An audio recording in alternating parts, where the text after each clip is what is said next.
भारतीय सेनाको दुर्घटनाग्रस्त हेलिकप्टरमा भेटियो ब्ल्याक बक्स, बाहिरियो डरलाग्दो खबर। भारतीय रक्षा मन्त्री राजनाथ सिंह हेलिकप्टर दुर्घटनाबारे लोकसभामा बोल्दै भने हेलिकप्टर दुर्घटनाबारे छानबिन सुरु। अन्ततः भारतीय मिडियाले खोल्यो डरलाग्दो खुलासा, चीनको हात हुन सक्ने भन्दै दियो यति खतरनाक चेतावनी। भारतीय जनरल बिपिन रावत हेलिकप्टर दुर्घटनामा प्रत्यक्षदर्शीले बताए यस्तो डरलाग्दो कुरा। काङ्ग्रेसको अन्तिम केन्द्रीय समितिको बैठक रामचन्द्र पौडेलद्वारा बहिष्कार गरे, काङ्ग्रेस नै छोड्ने घोषणा। सहमतिका लागि गरिएको प्रयास सफल नभई मात्रै निर्वाचनबाट नेतृत्व चयन हुन्छ, प्रधानमन्त्री शेरबहादुर देउबा। राजनीतिक स्थिरता जोगाउन देउबालाई निरन्तरता देऊ, नेता बालकृष्ण खाँड। केपी शर्मा ओली अस्वस्थ भएपछि पत्रकार भेटघाट कार्यक्रममा प्रदीप कुमार ग्यावाली। केपी ओली अस्वस्थ भएपछि पत्रकार सम्मेलनमा समेत आउन नसकेको खुलासा। अन्ततः पाकिस्तानी सेनाले गोली हानेको भयो खुलासा।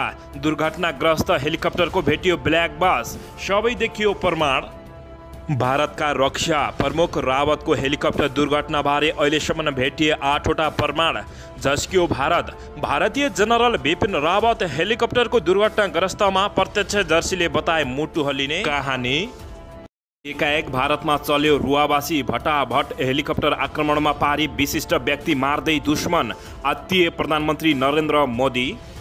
कालापानी, लिपुलेक, लिम्पुवाधुरा जस्ता नेपालका जग्गा हडप्ने भारतीय सेनाका नाइके chief of defence staff Bipin रावतको मृत्युमा भारतीय प्रधानमन्त्री मोदी आत्तिए। भारतीय जनरल बिपिन रावत हेलिकप्टर दुर्घटनामा प्रत्यक्षदर्शीले बताए यस्तो। र भारतमा एकाएक मच्चियो हैलाखैला। भारतमा हेलिकप्टर दुर्घटनाबारे नसोचेको खबर बाहिरिएपछि जताततै डरै डर। अब हेर्नुहोस् पुरा समाचार। दर्शकबिन नमस्कार, तपाईहरू यति बेला युवा नेपाली युट्युब च्यानल हेर्दै हुनुहुन्छ। दर्शकबिन, यदि हाम्रो च्यानल युवा नेपालीसँग अझै पनि सब्सक्राइब गरेर जोडिनु भएको छैन भने सब्सक्राइब गरी जोडिनुहोला। यो भिडियोलाई अन्तिमसम्म हेरी सक्दो सेयर र लाइक गर्न पनि नभुल्नुहोला। दर्शकबिन, अन्ततः भारतमा भएको हेलिकप्टर दुर्घटनामा चाइनाको हात हुन सक्ने भन्दै भारतीय मिडियाहरूले विभिन्न टीका टिप्पणी गरिरहेका छन्। दर्शकबिन, यसैबीच भारतीय रक्षा मन्त्री राजनाथ सिंह हेलिकप्टर दुर्घटनाबारे लोकसभामा बोल्दै यति बेला डरलाग्दो खुलासा गरेका छन् भने छानबिन भएको समेत बताएका छन्। भारतीय रक्षा मन्त्री राजनाथ सिंहले सेनाको हेलिकप्टर दुर्घटनाबारे लोकसभामा बोलेका छन् भने उनले भारतीय chief of defence staff CDS Bipin Rawat सवार हेलिकप्टर दुर्घटनाबारे छानबिन सुरु भइसकेको जानकारी गराएका हुन्। दर्शकबिन, रक्षा मन्त्री सिंहले हेलिकप्टर दुर्घटनाबारे त्रिपक्षीय छानबिन गर्न आदेश दिएको लोकसभालाई जानकारी दिएका छन् भने अनुसन्धानको नेतृत्व एयर मार्शल मानवेन्द्र सिंहले गर्नेछन् भने रक्षा मन्त्री सिंहले अनुसन्धान टोली शुक्रबार नै दुर्घटनास्थल पुगेको जानकारी गराएका छन्। भारतीय सेनाको दुर्घटनास्थल हेलिकप्टरको ब्ल्याक बक्स फेला परिसकेको समेत उनले जानकारी दिएका छन्। दर्शकबिन, अन्ततः यति बेला भारतीय मिडियाहरूले या त पाकिस्तानको हात या त चीनको हात हुन सक्ने भन्दै विभिन्न आशंका समेत व्यक्त गरेका छन्।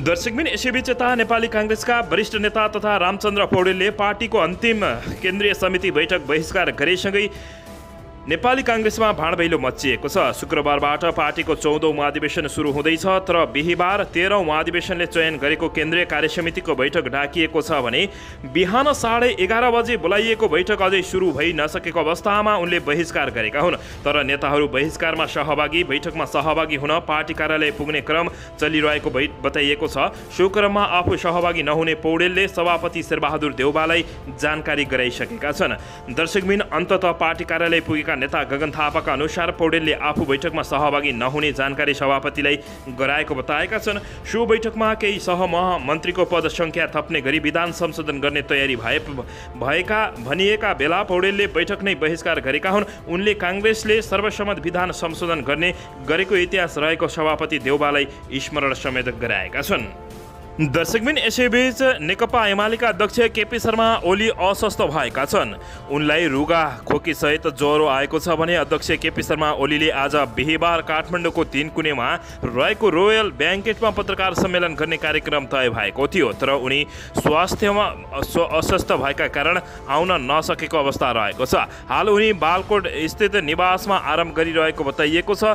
दर्शकबिन, पछिल्लो समय विभिन्न कार्यक्रममा व्यस्त रहँदै आएका पूर्व प्रधानमन्त्री प्रधानमन्त्री समेत रहेका केपी शर्मा ओली यति बेला अस्वस्थ रहेका छन्। दर्शकबिन यसैबीच यता काङ्ग्रेसको अन्तिम केन्द्रीय समितिको बैठकमा रामचन्द्र पौडेलले बहिष्कार गरेका छन् भने सभापति देउबाले विधान संशोधन प्रस्ताव ल्याउने तयारी गरेपछि पौडेल बैठकमा अनुपस्थित भएको बताइएको छ।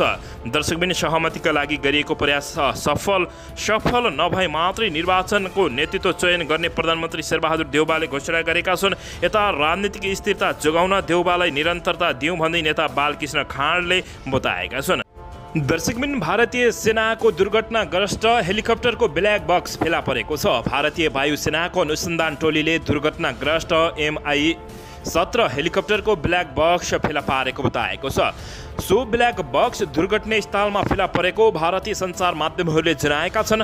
ब्ल्याक बक्स फेला परेपछि अनुसन्धान गर्न सहज हुने बताइएको छ।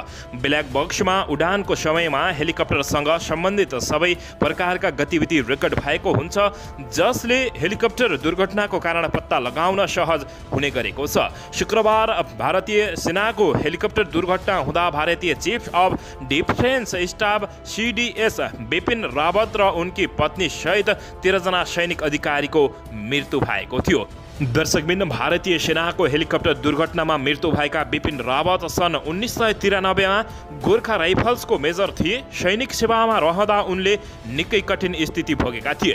ड्युटीका क्रममा कहिले हेलिकप्टर दुर्घटनामा परि बाल बचे त कहिले पाकिस्तानी सेनाको गोली लागेर पनि बाँचेका हुन्। सन् 1993 मा उनी कश्मीरमा खटिएका थिए। मे 17 का दिन पाकिस्तानी फौजले भारतीय सेनामाथि आक्रमण गरेको थियो। त्यति बेला रावतको खुट्टा र दाहिने हातमा गोली लागेको थियो भने रावत गोर्खा बटालियन अन्तर्गत काम गर्थे। भारतीय सेनामा भर्ना हुँदा समेत रावत गोर्खा राइफल्सको 5औं बटालियनमा भर्ना भएका थिए। दर्शकबिन अन्ततः पाकिस्तानी सेनाको गोली प्रहारबाट समेत नढलेका उनी बिपिन रावत यति बेला हेलिकप्टर दुर्घटनाबाट सदाका लागि अस्ताएका छन्। दर्शकबिन भारतका प्रथम chief of defence staff general Bipin Rawat र उनकी पत्नी मधुलिका रावतको बुधबार हेलिकप्टर दुर्घटनामा निधन भएको छ। जनरल रावत दम्पतिका साथ हेलिकप्टरमा सैन्य अधिकारी सहित 14 जना सवार थिए, जसमध्ये 13 जनाको मृत्यु भएको पुष्टि भएको छ भने यस दुःखद दुर्घटनामा ग्रुप क्याप्टेन बडुर सिंह बाल बच्न सफल भएका छन्, जो अहिले तमिलनाडुको आर्मी अस्पतालमा उपचार भइरहेका छन्।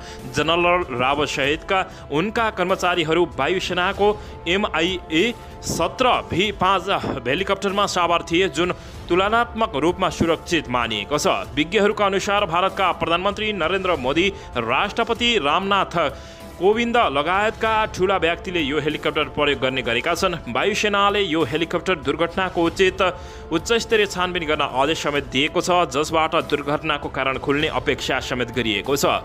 केन्द्रीय रक्षा मन्त्री राजनाथ सिंहले आज संसदका दुवै सदनमा त्यो घटनाबारे आधिकारिक जानकारी दिनेछन् भने यस दुर्घटनामा निधन भएका जनरल बिपिन रावत, उनकी पत्नी मधुलिका र अन्य सैनिकहरूलाई अमेरिका लगायत विश्वभरका धेरै देशले हार्दिक श्रद्धाञ्जली समेत अर्पण गरिरहेका छन्। दर्शकबिन यति बेला कतै पाकिस्तान र चीनको हत्ता छैन भन्ने पनि शङ्का व्यक्त भइरहेको भारतीय मिडियाहरूले जनाइरहेका छन्। दर्शकबिन अन्ततः एकाएक भारतमा रुवावासी चलिरहेको छ। भट्टाभट हेलिकप्टर आक्रमणमा परि विशिष्ट व्यक्तिहरू भारतका मारिँदैछन् भने आत्तिएका छन्। मोदी, कालापानी, लिपुलेक, लिम्पुवाधुरा जस्ता नेपालका भूभाग हडप्ने भारतीय सेनाका नायक समेतको मृत्यु भएको छ। हो दर्शकबिन, यी सेना प्रमुखले सेना कालापानी, लिपुलेक, लिम्पुवाधुरा जस्ता नेपालका भूभागमा खटाइरहेको अवस्था छ। दर्शकबिन, यसको बारेमा तपाईँहरूले मनमा लागेको प्रतिक्रिया अवश्य पनि दिन नभुल्नुहोला। दर्शकबिन, यसैबीच यता काङ्ग्रेसको 14औं महाधिवेशनको उम्मेद्वार छान्न यति बेला हम्मे परिरहेको छ। नेपाली काङ्ग्रेसको 14औं महाधिवेशन भोलि शुक्रबारबाट राजधानीमा सुरु हुँदैछ भने काङ्ग्रेस महाधिवेशनमा सभापतिदेखि पदाधिकारीका लागि उम्मेद्वारको टुङ्गो लगाउन काङ्ग्रेसभित्रको संस्थापन इक्तर दुवै समूहलाई हम्मे परेको हो। संस्थापन पक्षले उम्मेद्वार छलफल गर्न भन्दै सभापति शेरबहादुर देउवाको निवास बुढानीलकण्ठमा बुधबार आफ्नो समूहको बैठक राखेको थियो भने संस्थापन इच्छर पक्षले बिहान 32 पुतली स्थित अनुपम फुटल्यान्ड र दिउँसो ठमेल स्थित नेता प्रकाशमान सिंहको निवासमा बैठक राखेको थियो। दर्शकबिन तर संस्थापन पक्ष र इतर दुवैको बैठक उम्मेद्वार टुङ्गो नै नलगाई बिना निष्कर्ष सकिएको छ भने संस्थापन समूहको बैठकमा सभापतिले पार्टीका लागि पदाधिकारी बन्न चाहनेको राय लिएका थिए भने इतर पक्षले बैठकमा सभापतिका उम्मेद्वारमा दावी गर्दै आएका नेता त्रय रामचन्द्र पौडेल, प्रकाशमान सिंह लगायत शेखर कोइराला बीच सहमति खोज्ने प्रयास भएको थियो।